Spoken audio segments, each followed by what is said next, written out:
जय हिंद. नमस्ते विद्यार्थी मित्रांनो. सावित्रीबाई फुले पुणे विद्यापीठाच्या उन्हाळी सत्र परीक्षा 2026 दिनांक 21 एप्रिल 2026 पासून सुरू झालेल्या आहे.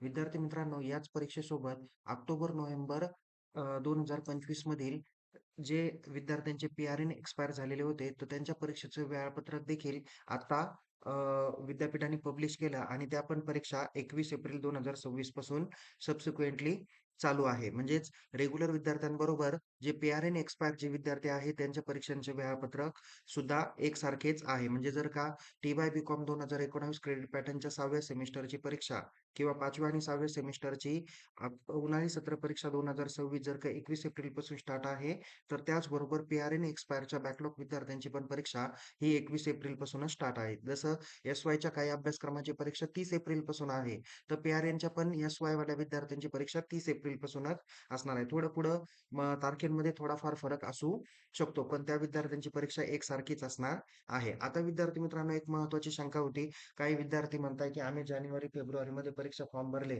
पण तरी सुद्धा आमचं हॉल तिकीट आलेलं नाही. नेमकी कोणत्या विद्यार्थ्यांना परीक्षा देता येणार आहे? परीक्षा कोणत्या विद्यार्थ्यांना देता येणार आहे ते आपण बघणार आहोत. तसंच हॉल तिकीट कुठं पाहावं? हॉल तिकीट कुणाचं आलेलं आहे? तसेच विद्यापीठ म्हणतं, की पी-आर-एन एक्सपायर झालेल्या 10 वर्षातील विद्यार्थ्यांना संधी देणार आहे. नेमकी या सर्वांबाबत आपण माहिती घेणार आहोत. सगळ्यात प्रथम विद्यार्थी मित्रांनो, आत्ताचं जे काही परीक्षेचं वेळापत्रक वगैरे आलेलं आहे किंवा हॉल तिकीट आलेलं आहे, तर हे जे विद्यार्थी N+2+1 कॅटेगरीचे आहे, म्हणजे जे विद्यार्थ्यांचे ऑलरेडी पी-आर-एन एक्सपायर झालेले आहे, पण त्यांचे बॅकलॉगच फक्त बाकी होते. त्याच विद्यार्थ्यांचे काय केलेले आहे?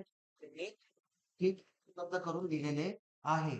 ओके. सो विद्यार्थी मित्रांनो, या ठिकाणी समजून घ्या, की ज्या विद्यार्थ्यांनी 25-26 मध्ये रेग्युलर टी-वायच्या विद्यार्थ्यांना फ्रेश ॲडमिशन घेतलेलं आहे. ओके. तर त्या विद्यार्थ्यांना आता त्यांनी संधी देण्यात आलेली नाहीये. म्हणजेच एखादा विद्यार्थी आता शैक्षणिक वर्ष 2025-26 मध्ये टी-वाय बी-कॉमला असेल किंवा टी-वायच्या कोणत्याही वर्गात आहे आणि त्यांनी जानेवारी-फेब्रुवारीमध्ये 5व्या सेमिस्टरचा फ्रेश फॉर्म भरलेला असेल, त्यांना संधी आता दिलेली नाही. त्यांचे फॉर्म विद्यापीठाने रिजेक्ट करून दिलेले आहे.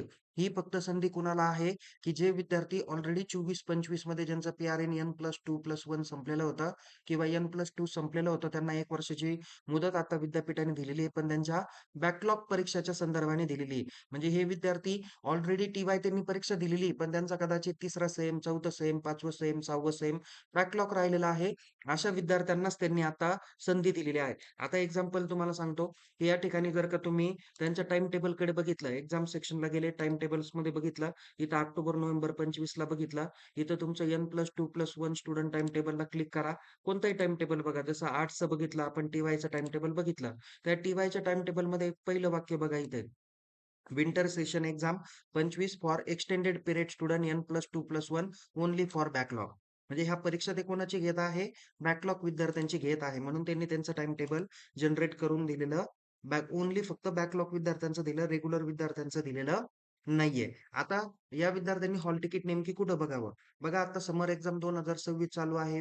प्रत्येक महाविद्यालयाकडे हॉल तिकीटची समरी वगैरे पाठवलेली. त्यामध्ये ऑल हॉल तिकीटला जर का त्यांनी क्लिक केलं, तर इथे त्यांना सेशन तुम्हाला दिसणार आहे. तर इथे सिलेक्ट सेशन ऑक्टोबर-नोव्हेंबर 25 त्यांनी बघायचं आहे. यावर क्लिक करा. इथं फॅकल्टी आर्ट्स, कॉमर्स, सायन्स आहे. आपण सपोज सायन्स सिलेक्ट करू. नंतर सिलेक्ट कोर्स आहे. मग बी-एससी इकॉनॉमिक्स पॅटर्न असेल तुमचा कॉम्प्युटर सायन्सचा किंवा रेग्युलरचा वगैरे जो काही असेल. आपण सपोज कॉम्प्युटर सायन्सचा वर्ग सिलेक्ट करू. मग इथं नेम लिस्ट, हॉल तिकीट किंवा कॉलेज समरी लिस्ट येईल.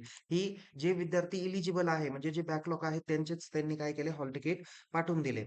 आता यामध्ये बघा, मी हे इथे हॉल तिकीट डाउनलोड केलं. इथं कॉलेजची ही नेम लिस्ट आहे. याच्यामध्ये कॉलेजचं नाव आहे, इथं कोर्सचं नाव आहे आणि त्या महाविद्यालयाचे जे काही विद्यार्थी इलिजिबल आहे, बॅकलॉग विद्यार्थी N+2+1 चे, ज्यांचे सेमिस्टर 3, 4 किंवा 5, 6 बॅकलॉग आहे, त्या विद्यार्थ्यांचे नाव या ठिकाणी त्यांनी पाठवले. त्यांचा सीट नंबर, त्यांचं नेम, त्यांचं मदर नेम आणि त्यांचा पी-आर-एन नंबर पण या ठिकाणी पाठवलेला आहे. म्हणजे एवढेच विद्यार्थी इलिजिबल आहे. तर संबंधित विद्यार्थ्यांनी आपल्या महाविद्यालयातील परीक्षा विभागाला किंवा ॲडमिनिस्ट्रेशन डिपार्टमेंटला संपर्क करा.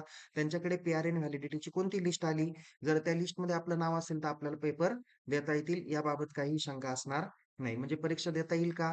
कोणत्या विद्यार्थ्यांना देता येईल? ज्यांचं हॉल तिकीट आलं त्यांना देता येईल. परीक्षा कुणाला द्यायची हे मी तुम्हाला सांगितलं, की फक्त बॅकलॉग विद्यार्थी आहे त्यांना परीक्षा देता येईल. रेग्युलर विद्यार्थ्यांनी आता 25-26 मध्ये प्रवेश घेतला त्या विद्यार्थ्यांना आत्ता तरी परीक्षा देता येणार नाहीये. त्या संदर्भाचं काही नवीन जी-आर, काही नोटिफिकेशन आलं तर तुमच्यापर्यंत पोहोचवण्याचं काम केलं जाईल. त्यानंतर पी-आर-इन एक्सपायर झालेल्या 10 वर्षातील विद्यार्थ्यांना विद्यापीठ संधी देण्याचं विचारात आहे.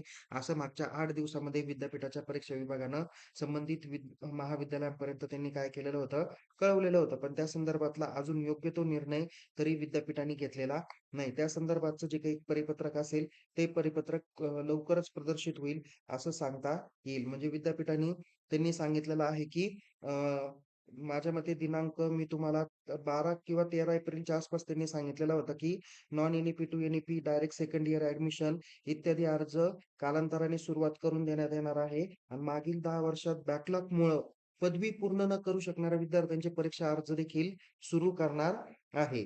ओके. त्यामुळं हे करतील ते कधी करतील सांगता येणार नाही. आता 13 तारीख येऊन आज जवळ-जवळ 10 ते 11 दिवस होत आले. बट अद्याप सुद्धा काही निर्णय त्यांनी घेतलेला नाही. जसा निर्णय येईल तसा तुमच्यापर्यंत सांगितला जाईल. पण तो पण निर्णय फक्त बॅकलॉग विद्यार्थ्यांच्या बाबतीतच असणार आहे. रेग्युलर विद्यार्थ्यांचा नाही. कारण मग एखादा विद्यार्थी म्हणेल, की माझं एस-वाय पूर्ण झालेलं आहे. मी आता या वर्षात टी-वाय पूर्ण करू का? ओके. मी टी-वाय पूर्ण करू का? तर असं जर का असेल, तर विद्यार्थी मित्रांनो, सगळ्यात प्रथम लक्षात घ्या, हे फक्त बॅकलॉग विद्यार्थ्यांसाठी संधी देणार आहे. आता काही विद्यार्थी म्हणतात, की "सर मग आम्ही आता परत पहिल्यांदा फर्स्ट इयरला ॲडमिशन घेऊ का?" तर आता असंही जर का वर्ष वाया जात असेल, तर जर का विद्यापीठाने कोणत्याही या वर्षात काही निर्णय घेतला नाही, तर तुम्हाला पे करावा लागू शकतो. त्यामुळं पी-आर-एनच्या बाबतीत मी एवढी महत्त्वाची माहिती दिलेली आहे. तरीही आपल्याला या बाबतीत काही शंका असेल, तर चॅट बॉक्समध्ये मेन्शन करा. अधिक माहितीसाठी आपल्या महाविद्यालयातील परीक्षा विभागाला तुम्ही भेटू शकता. Okay. Take care. Jai Hind. धन्यवाद.